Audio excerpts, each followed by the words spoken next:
Thanks, Helena. Hello and welcome back to another information sharing webinar brought to you by the First Nations Public Service Secretariat. My name is Selena Dorme. I am from the Secwepemc Nation here in North Vancouver and the engagement coordinator for the FNPSS. Today's webinar, we have the Secwepemc First Nation, Indigenous Services Canada, the Provincial Ministry of Jobs here to discuss the business and economic impacts right now that First Nations are facing due to COVID-19. So we have a few speakers, but hopefully you can see them all.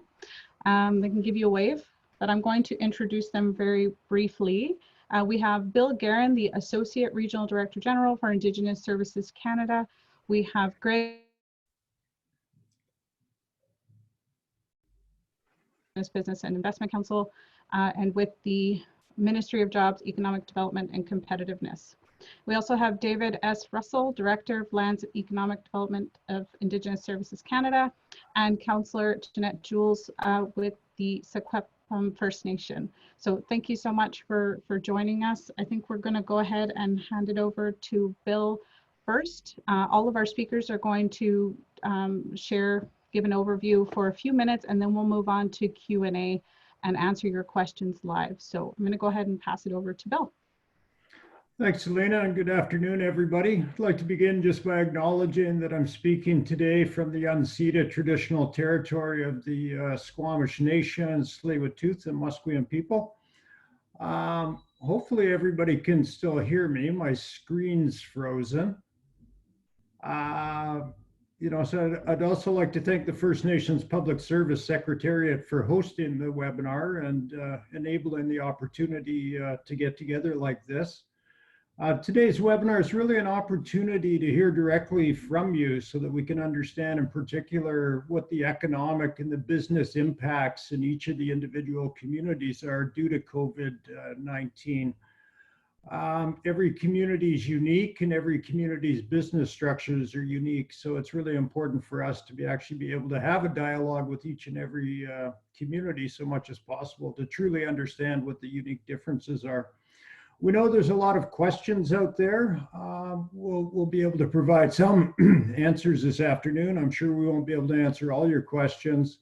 But it's important to note this is the start of a process, not the end of a process. So we'll be looking to follow up on any questions we don't get to and provide answers after that. As was mentioned, I'm joined by David Russell, our Regional Director for Lands and Economic Development, and Greg Booth, Provincial Director for Indigenous Business Development. I understand we also have a number of other government departments that are listening in, picking up information on what your questions and concerns are. Catherine Lapa, our Regional Director General, will also be joining after when she's finished a different call. And we have a number of our headquarters folks that I understand have also joined. So just to assure you that your messages are reaching a broader audience. And we will make efforts to share the webinar with other departments after. It really is a period of uncertainty for us. It's not something we've gone through before that's had an impact on our lives in the way that this has. There was SARS and other things in the past, but really this is different. And because it's different, it's new ground. So we're also finding our way through it at the same time. To help Canadians and businesses get through the COVID crisis, the Prime Minister recently announced things like the wage subsidy of 75%. It's part of the economic response plan. It's aimed at supporting the businesses that are hardest hit. I think we all want to make sure that we can support as many workers as possible, but workers are only one part of the equation, and we also have to remember the businesses and the support that they need. I'll let David and Greg speak to some of the specifics regarding the programs. I would just point out that it's important to note that First Nations have access to all measures provided through the Government of Canada, through the Economic Response Plan, including support to workers and businesses, and that all the benefits and programs are available to Indigenous people on and off reserve. This would include things like the emergency response benefit, the Canada Child benefit, the special goods and services tax credit payment. It's all part and parcel and available to everybody on and off reserve. Most of the resources that we're going to mention, some of these things are mentioned on the First Nation Public Service website as well. So when time permits, be sure to check that out. And I'll leave it at that for now, and I think turn it over to one of the others. Thanks, Selena. Hi, everyone. It's David Russell. As Bill mentioned, I'm the Director for Lands and Economic Development. I want to acknowledge that I'm speaking today from the traditional and unceded territory, the Seychelles First Nation here on the Sunshine Coast. I am responsible for the delivery of economic development programs that ISC currently has available, as well as land management and environmental stewardship on reserve. We're joined with our colleague Greg Booth from the province. Greg and I did have a call with provincial and federal partners on Friday to discuss economic and business impacts. And this call that Jeanette Jules, Councillor Jules, that you set up for us came from an email last week that you sent to Catherine and to Finance Canada asking some basic questions about the impacts that your community is experiencing. So that's what we really want to hear about today, to be the eyes and ears for addressing those concerns and make sure that we do the best that we can to fill in those gaps that currently exist, as so many communities are going through the COVID-19 crises. And in particular, last week, Indigenous Tourism BC launched a call for proposals providing up to $5,000 in short-term relief for Indigenous tourism businesses and entrepreneurs across the province. That followed from the Indigenous Tourism Association of Canada's announcement the week previous about trying to do support across the country. Besides what Bill mentioned in terms of some of the broad-based programs that have been announced in the past couple of weeks, we do have announcements that have come out that speak to supporting lending changes from the major lending institutions, as well as through Business Development Canada, Farm Credit Canada, everything from supporting the deferral of mortgages and other loans at the discussion with your major lenders over a 6-month period. It's things like that on the front line when it comes to lease revenues and looking at impacts on businesses, that working with those programs and with the third-party institutions, as well as with the Aboriginal financial institutions, is a big part of what our network that we're trying to quickly pull together between Canada and BC with all BC First Nations to support. And Greg, maybe I'll quickly turn it over to you in your role with the Indigenous Business Development Council and what the province is doing. Thank you, David. Sorry to interrupt. Just before you get started, Greg, I'd like to make a point of saying, please submit your questions right now using the Q&A function at the bottom of your screen and or in the group chat. We don't have any yet. We really want to answer those burning questions right now live so that we can also share these with other First Nations as well that might be facing the same impacts. So in the group chat, you can submit your question or using the Q&A button at the bottom of your screen. Go ahead, Greg. Sorry. Thank you, Selena. Glad you mentioned that. I'd first like to acknowledge that I'm speaking from the traditional unceded territories of the Lekwungen Wasanic speaking peoples. In particular, I'm living in the traditional territories of the Songhees and the Secwepemc First Nations. And I'd like to first acknowledge Kukpi7 Jeanette Jules for the efforts by your nation to actually bring us together and to be able to answer these questions. So corresponding to David's question earlier, my role is actually the operational director within the Secretariat for the Indigenous Business and Investment Council, which is an advisory council to the Minister of Jobs, Economic Development, Competitiveness, and is composed of Indigenous business and political leaders and also industry leaders. And a lot of the focus that we have within the Secretariat is actually on outreach. And we've really turned our minds most recently to better understand the outreach that's being pushed by both federal and provincial governments, as well as industry associations, in support of Indigenous peoples and First Nations in response to the economic impacts of the COVID-19 pandemic. Thank you. So that's sort of an introduction of who we are and what we are focused on doing at this current time. Over to you, Councillor Jules. Okay, so last week or a week ago, yeah, it was last week, I sent an email to Samuel Miller, who's with the Ministry of Finance for the, and we met him through the phase 3 and phase 4, beginning of phase 4 of the, with NRCan through the Trans Mountain on some different economic development pieces. And we were talking at council just about the impacts that are going to be happening to our community and for our own source revenue. So, and we had a lot of questions just on the wage subsidy, and from looking at the way that 75% wage subsidy, it's for small and medium businesses. And First Nations governments really don't fall under that category. So that's something that needs to be looked at, because Prime Minister Trudeau has stated over and over in his briefings and his daily briefings that he's doing these, giving these benefit packages to all Canadians. And he needs to remember that First Nations people are in the category of all Canadians. And then, you know, if not, if then the question was, if not, why? And also, are we going to be getting any kind of benefit package?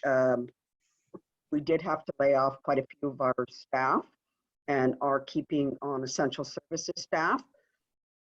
But it was making sure that the medical benefit package that we have for our staff that had to be laid off during this time, that are going to be called back to work, is that we're paying for that for them. And then there is the other of our Mount Paula Industrial subdivision phases 1 and 2, and our other business entities and that we have.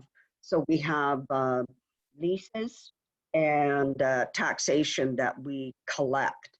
And I know that our chief, our financial officer gave an overview to Kukpi Roseanne. So that'll be some of the things that she can put into what she has on our preliminary projections, because these are only preliminary projections because we just started into that. And then the other is there going to be a Secwepemc stimulus package given to us, or a First Nations stimulus package, just on the economic benefits that we need to have for us on the economic and business downfall because of COVID-19. And it is a new area, and it is something that I know that within a lot of our communities, we have other businesses and taxation, leasing revenues that we get within our community. So those are things that we need to have answers for. And it's ensuring that we receive parity for our individual entrepreneurs we have within our community, small businesses, our own businesses. Then I'll leave it to the rest of the Kukpi and Kamipala to bring their questions forward, because I really wanted to make sure that we had this done for our nation. Thank you so much, Councillor Jules. As of right now, we actually only have one question. So I will get into that, but please submit your questions into the group chat, or you can use the Q&A function. The first question is, can we get some information on assistance for our tourism businesses? It's David. So with Indigenous Tourism BC, I mentioned that they have provided an emergency relief fund to provide support to market-ready Indigenous tourism businesses. There's a short-term relief, up to $5,000 is the grants that they're offering. The applications just opened up, I believe, on Friday, are running just for 2 weeks in the short term. And it's really just to provide operating costs to help get through a very short period of time right now. The information is now available on indigenousbc.com website, and we will make sure that information is available afterwards, as well as part of other supports to businesses. Generally, Indigenous businesses can certainly tap into the existing programs that have been announced in recent weeks, including being able to work with their lenders and other lending supports that are potentially available through, especially the Aboriginal financial institutions in BC. And we can provide a full list of those after this video call as well. Thank you. Kukpi Christian has a question on there too. Yes. That next question is, who is the contact to access these benefits for economic benefits for our companies and our businesses?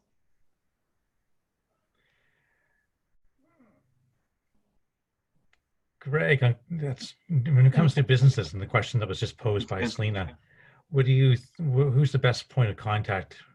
We have, obviously on the federal side, services that are available to businesses through CRA for taxation, and we also have the Business Development Corporation as well. The province working directly with small businesses, what do you recommend? I recommend the actual Small Business BC website, which is actually listing numerous programs and initiatives, and it's being kept up to date right now as we're seeing real-time changes in these programs. One of the challenges that we're actually seeing from our ongoing research and analysis and discussion with Indigenous business support, and industry associations is that it's all very fluid right now. As we see that there's been many federal programs or even provincial programs, they say we're about to move on this, it'll be a few days later. And this is one of the challenging aspects that everyone is seeing, is basically being able to follow and hold to these different specific initiatives. To give an example, this morning we understand that especially for First Nation communities on Vancouver Island, that there is soon to be the Island Coast Economic Trust will actually have a sort of a tourism stimulus initiative that'll be coming out as well. This is something which we're finding is challenging, and we're challenging for the broader range of constituencies, but we're actually looking to better support by communicating out all the new iterations on programs by different agencies or different government departments. I hope that's helpful, but it is to say that we're actually finding it's really important to also refer back to some of the main organizations, the Indigenous business support organizations, the Indigenous community futures organizations, and the Indigenous financing institutions, and just to get a real-time update of best ways to proceed. And actually really important for my discussion with Vince Prince out of Prince George is that to really ensure that we can better understand how to troubleshoot some of the unique requirements of each of these programs in terms of if it's an application process, if it's a letter, or what have you. Thank you. Great. Next question, again from Kukpi Christian. To clarify, to get access to the benefits that have been announced by the Prime Minister, the World Health Organization, and how, is there an application process?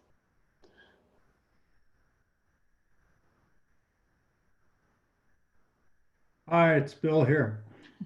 Yeah, each of the programs has got a unique application process. So like, for example, the emergency wage subsidy, the application process is through Canada Revenue Agency.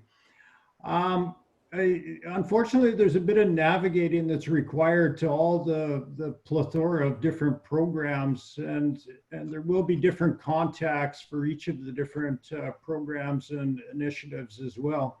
I think if any of the Kukpis, Chiefs, First Nations, businesses are having trouble identifying the different contacts for the programs, they're certainly welcome to shoot us an email or give us a phone call. We'll do our best to help with the navigating as well. But unfortunately, they are all individuals, so they do require individual applications to each of the different programs. Great, thank you. Ina, Yes. just going back to Councillor Jules, she had asked some questions at the beginning as part of her introduction that maybe you wanted to address as well. Councillor Jules, you mentioned about the wage benefit, the 75% wage benefit, and whether or not that applies to First Nations governments and administration. And at this stage, Parliament has not yet finalized the details for the wage benefit. The broad parameters have been publicized on the website through Government of Canada's COVID response, and it speaks to supporting businesses as well as nonprofit organizations, but to this point, the details have not yet been finalized. Thank you. The next question is from P. Harry. Can we explore the Secwepemc economic stimulus package, one that is specific to them?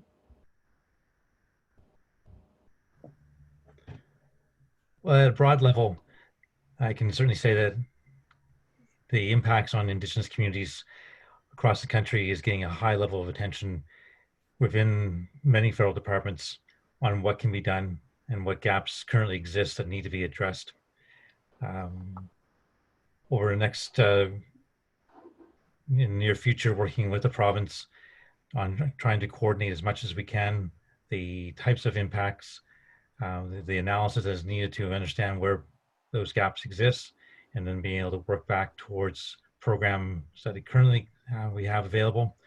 Those are accessible to all First Nations and businesses. We do want to make sure that the stimulus that is needed for Secwepemc Nation, as much as for individual First Nations in the nation, understanding those impacts and understanding where we can best fill those the gaps that exist, is going to take a lot of coordination between ourselves and with the province and other institutions. And that's where working with the Indigenous financial institutions, as Greg mentioned as well, will be a key part of that.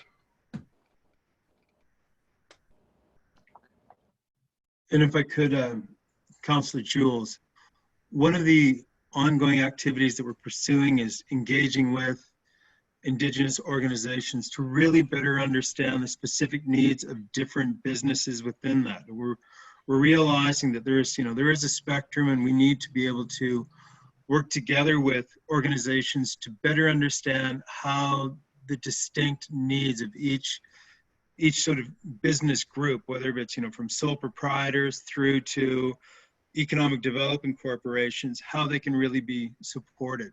To give an example, in some of the discussions we've had, we're realizing that some of the requests in terms of for funding support also requires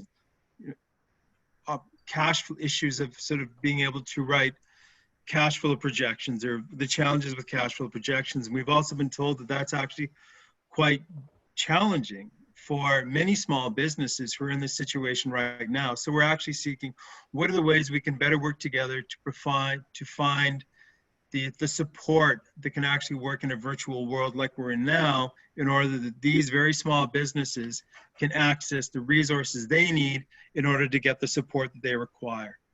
Thank you. Thank you. There is a question here, just a general question about predicting the economic impact for businesses, for the businesses specifically on First Nation restaurants, golf courses that generate First Nation GST for the community. We have a community business that are shut down from no tourism industry. Where can they go for help? But I think that the predicting that is really going to be key in finding supports in managing long-term what that looks like. I think that's where we're seeing organizations like the Indigenous Tourism BC working with its membership on a week-over-week basis. We're in close contact with BC to receive and feed into the type of impacts that are being tracked by them on behalf of their members, the market-ready products that Indigenous tourism provides, including, as you mentioned, the golf courses and other entertainment and facilities on and off reserves. It's something that BC is really starting to pull together, and as part of a broader response to Indigenous tourism, that's something that we were trying to make sure that the information is readily available. We don't have a, and I think that's where the survey really helps us with what Indigenous Tourism BC is able to generate at this stage. Thank you. We don't have any other additional questions. I would like to point out that Greg has shared a couple of links in the group chat regarding small business and coronavirus. He's also shared a Twitter hashtag where you can find more information about ongoing announcements of funding programs. That Twitter hashtag is #C19 Indigenous Funding Alert. So something to make note of. Let's see, we have another question. And then Thanks, Kukpi Selena. Roseanne does have Yes. some on there. Yes, so As you're reading the question, Selena, just jump in as well to go back to Councillor Jewell's opening questions. One was about the eligibility of First Nations governments for the employment wage subsidy. And just looking at the draft materials that have come out, it does mention that municipalities and local governments would not be eligible for the subsidy, but First Nations are not specifically mentioned. So we will follow up with that question and raise that back up in our system and look for a definitive answer back on that. Thank you. Question from Kukpi Roseanne. The contribution funding we received has been stated in the correspondence for support for elders, food insecurity, education, and other supports for children, mental health assistance, and for those without work, and the emergency response services. So the question is, what we have in regard to some of our infrastructure needs to address funds for a potential dam that has been stated as extremely ready to overflow and cause some serious flooding in a couple of areas. Our IR #1, so the problem is access for funds to address this problem immediately. Yeah, hi, it's Bill. I think on the specific infrastructure requests, all of our directorates are open and working. Paula Santos is our Director of Infrastructure. Wendy Rogers is our Director responsible for emergency management. And I think if there are specific infrastructure projects, we would appreciate a phone call, or we can reach out ourselves if we know who to reach out to. And we will follow up on the specifics. Certainly dams are a unique situation. It wasn't the intent of the Indigenous Community Support Fund to backstop other infrastructure projects per se. It's really looking at the building the resilience and readiness of communities to be able to help assist cope with this crisis, and then to look at incremental costs. It wasn't to replace our existing program, so we'll follow up separately offline on that one after. Thank you. The next question is there short-term planning for on-reserve business and governance? Medium or long-term, this will ultimately impact band operations. It's going to reduce revenues from industry. We have a lot of sole proprietorships and are now laid off and have to lay off their employees.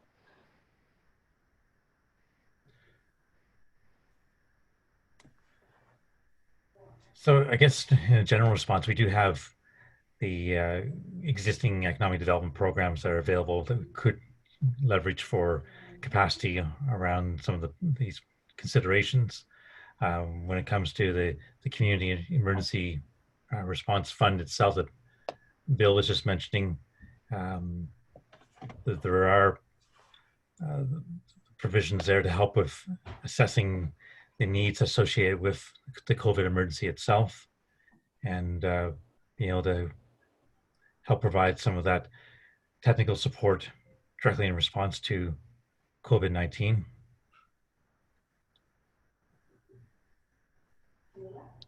Great.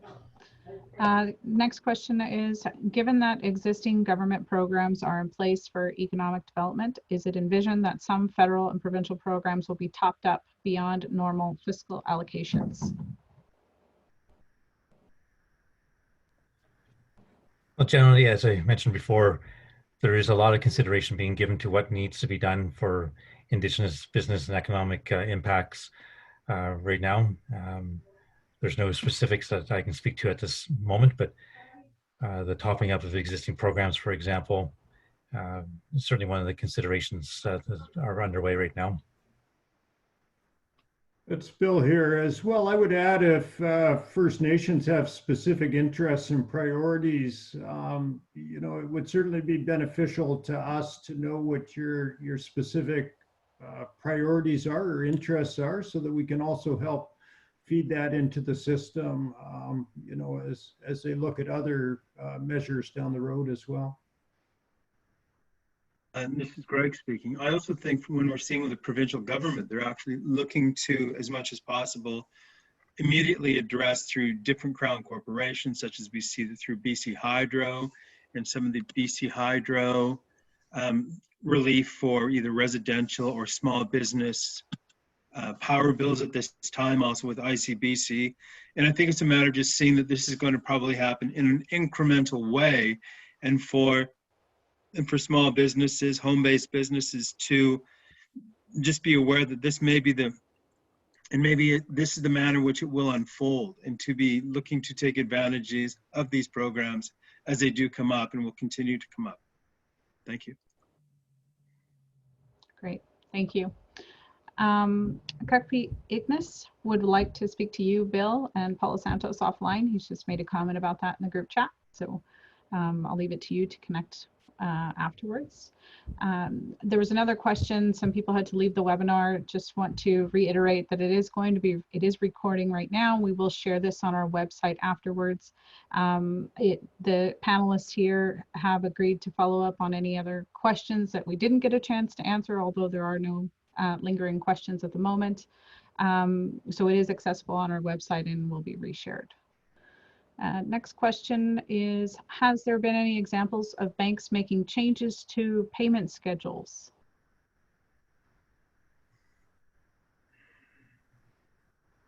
The specific examples I'm not aware of, but they certainly, the Prime Minister announced early on a couple of weeks ago about major banks, and there has been on their websites, most of the major banks announcing changes that they have made to listen to requests for deferring mortgages and other type of loan payments for a period of 6 months, and are open to receiving that. Similarly, other financial lenders as well have indicated a willingness to do so. Right, thank you.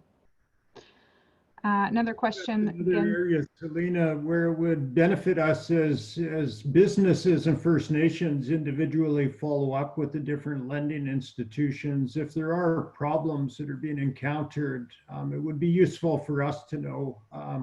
Again, it's not that we can solve them. We're not the financial institution, but we can look at them in a greater context to see if it's a one-off issue, if it's a trend, and if it is something that we need to contemplate going forward as well. And some of the advice I've actually received from Indigenous finance institutions on this very note is actually just please contact your institution, the people you're working with, even if it's more of a historical relationship, and really let them know the status of your business and what your needs are. And we've actually seen from some of the IFIs to date, they've actually had these discussions, and they're now developing deferment plans with their clients. So it's really important is not to wait, but certainly to address it now, even if it's a situation that's going to be like saying we can see 6 weeks or 8 weeks later on. This is really the best time to be speaking with them in order that those deferment plans work for, you know, the best possible for all parties. Thank you. Thank you. One more question in the group chat. New monies were also stated for addressing elders and youth. Those new monies mentioned after the contribution agreement. So will more flow go to address communities' unique needs, such as connectivity. For, you know, electronics, we know that there's a shortage of laptops. Really, is there going to be additional funding flowing for those unique needs? At this point in time, the funding that has flowed from our department is the funding that we have. We're not aware, you know, it's a rapidly evolving situation, and it seems like there's different announcements coming out on a weekly basis. So it's impossible to predict what might be announced 1 week, 2 weeks, 3 weeks down the road from now. But for the unique concerns of the nations, again, please send an email to our COVID question line. If they're specific to programs, contact any one of our programs or our program directors. Anything related to our social development program, we've got our band social development support worker line up and running. So we're taking in a lot of questions. We're fielding as many as we can within 48 hours. And then when there's a need, we're looking to get information back out to all First Nations when we see a trend of common questions coming in. Great. Oh, one more question just came in.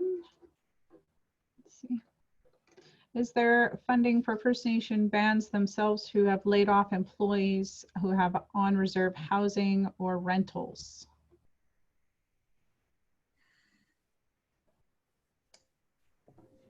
Yeah, there is no separate pot of money for that. I think, again, it depends who the mortgage holder is and what arrangements might be able to be made with a financial institution. And then at the individual level, there will also be the BC Renters Supplement, but there's still no application process that's been announced for that one yet, so far as I'm aware.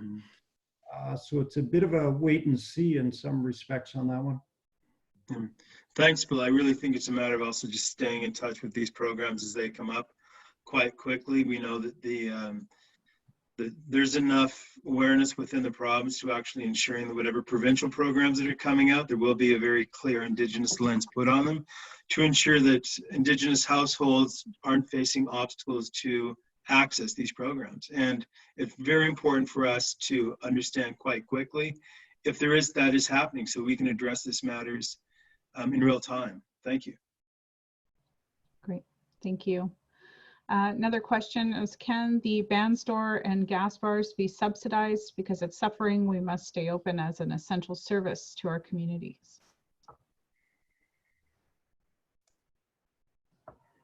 As a department, I'm not aware of any program that's providing a subsidy just to stay open.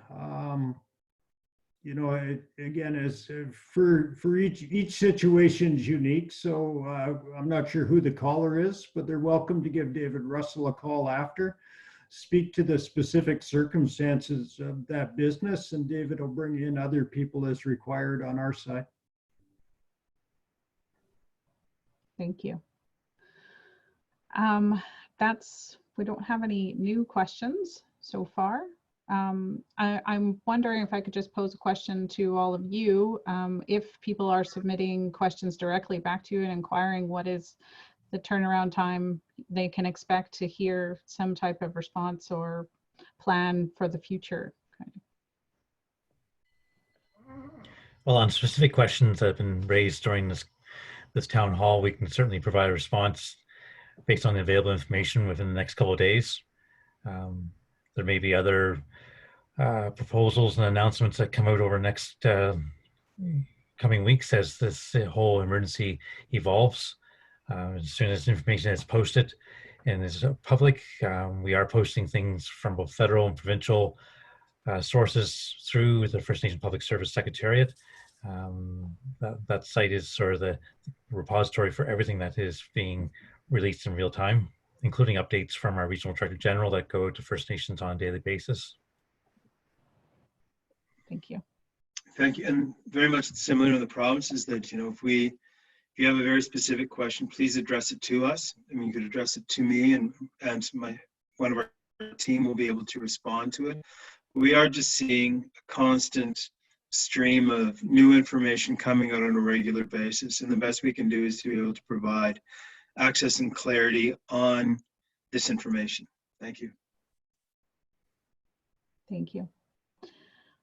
Anything extra any of the panelists would like to add? We don't have any new questions right now at the moment, so I kind of just open it up to any of you who would like to make any last final comments.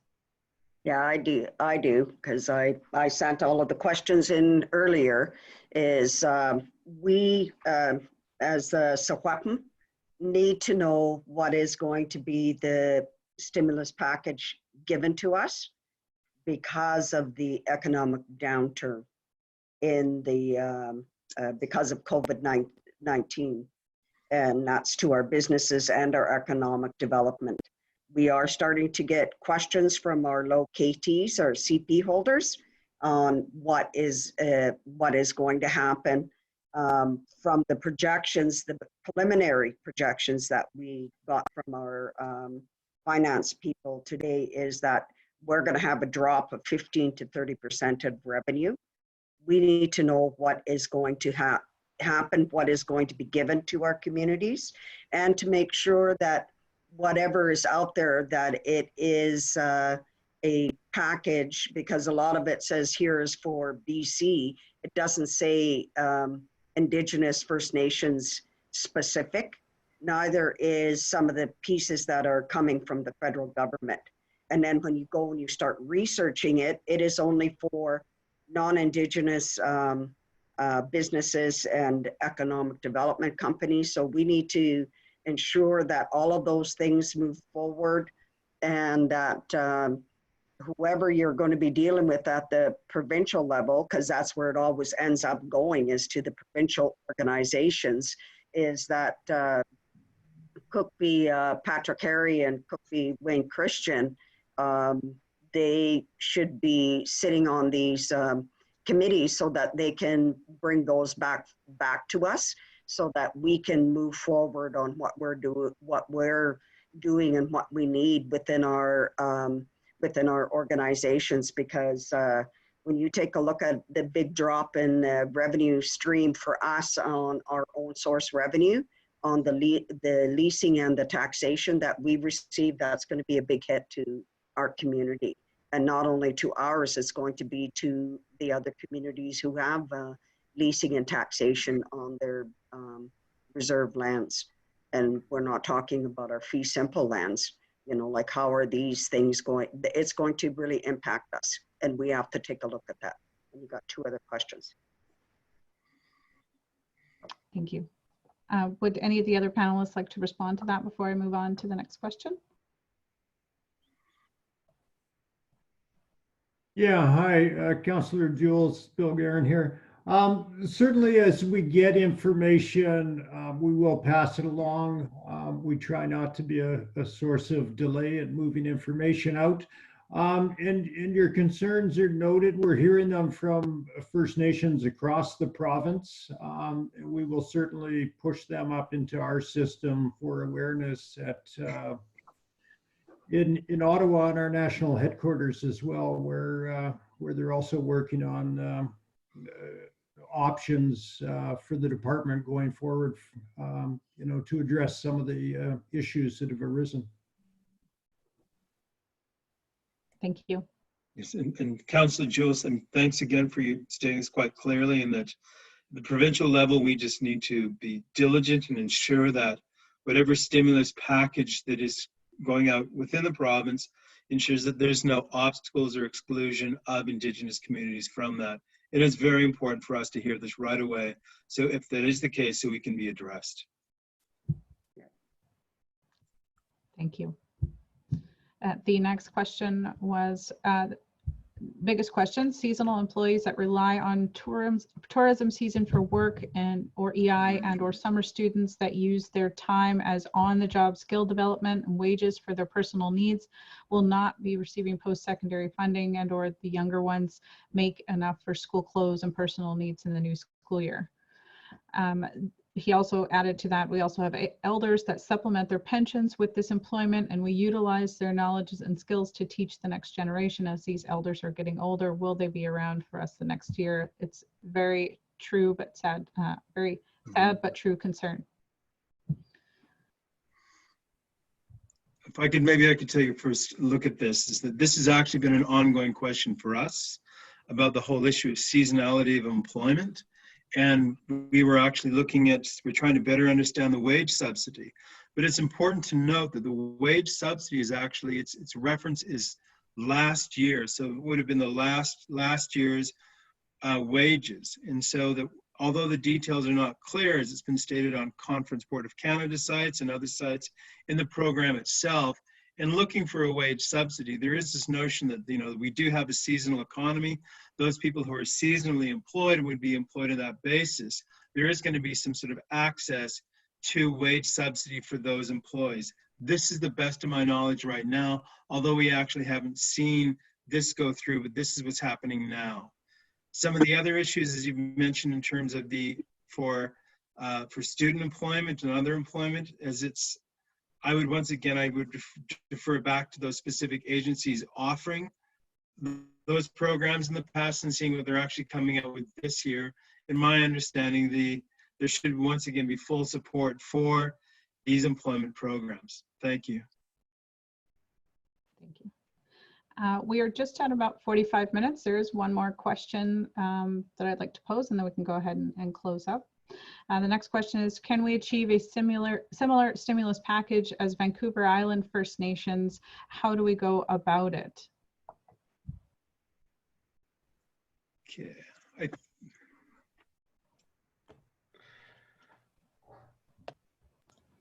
Is this possibly in regards to the Island Coast Economic Trust and their stimulus package, which is part of their lending scheme? If that's the case, I think once again to contact the provincial trusts in the regions to where you're living and to basically understand in real time what movement they have in terms of addressing an economic response to COVID-19 through their own different trust programs. David? Yeah, I think you're right, Greg, that on Vancouver Island, what Chief Harry is talking about is the provincial arrangement that has worked out fairly well with the Vancouver Islands First Nations. We have not had direct involvement with that, but anxious to learn more about it and to work with our federal and provincial colleagues on that basis. It could certainly show as a good model for how to address sub-regional and industry sector types of impacts. I would add, in the event that that's not the situation, if the Kukpi or Chief could just write in a little more information so that we can follow up with it. Everything is recorded, and we will follow up with answers following this. So it would be important to know if that's not addressing the question, so we can follow up. Great. Thank you all so much. There are no other additional questions, and we are now at the end of our time. I want to thank all of our panelists for being here to answer these important questions. Again, this has been recorded. It will be shared on our website, fnps.ca. We have done about 7 webinars so far, using this platform as a place to share information with other First Nations, with Indigenous Services Canada, and other organizations and institutions that are doing a lot of great work to kind of support all the First Nations that are facing, and citizens in general that are facing COVID-19. I would like to point out that we also have a Facebook group. It's called the First Nation Administrators Network. All the members of that page are individuals that work in a First Nation, so your administrators, your executive directors. Bring your discussion on the economic impacts to that Facebook page. Other First Nations throughout BC probably have the same questions, and just is a really great place again for information sharing. So I encourage you to do that as well, which can also be found on our website.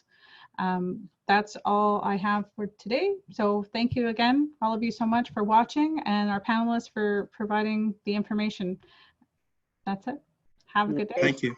And I look forward to hearing back on all of the questions that have been asked and ensuring that we get some kind of acknowledgement of what we need for our First Nations communities.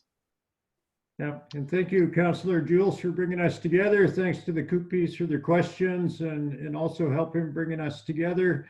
And as we said before, you know, if you have any questions, by all means, send us an email, give us a phone call.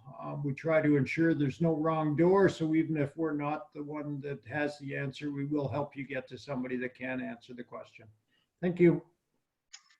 Thanks Thank very you. much. Thank you, Councillor Jules. Yeah. Gentlemen. Bye-bye.